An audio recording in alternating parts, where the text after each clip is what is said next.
میرے بھائیوں اور دوستو، اللہ تعالیٰ نے انسان کو جسم اور روح ان دو چیزوں کے مرکب سے پیدا فرمایا ہے۔ جسم کے بننے کا نظام اور ہے اور روح کے بننے کا نظام اور ہے۔ جسم کسی اور جگہ بنتا ہے اور روح کہیں اور سے آتی ہے۔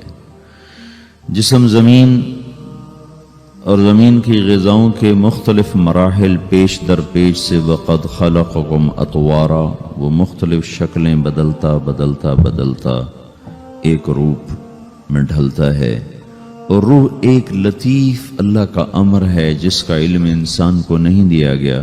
یسألونک عن الروح قل الروح من امر ربی وما اوتیتم من العلم الا قلیلا، کہ روح ایک اللہ کا امر ہے جس کے بارے میں تمہارے پاس کوئی علم نہیں ہے، لہذا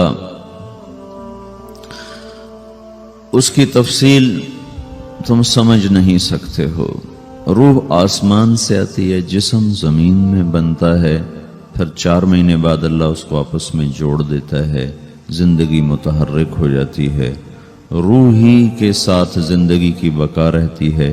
جب اللہ اس سے واپس نکال لیتا ہے تو سارے ٹائٹل ہٹ کر صرف ایک نام سب کو مل جاتا ہے، اور وہ میت کا ہوتا ہے۔ وہ حضرت مولانا ہو، وہ کوئی ڈاکٹر ہو، بادشاہ ہو، صدر وزیر ہو، سارے اعزاز ٹائٹل ہٹا کر اس پر میت کا لفظ مہر لگ جاتی ہے۔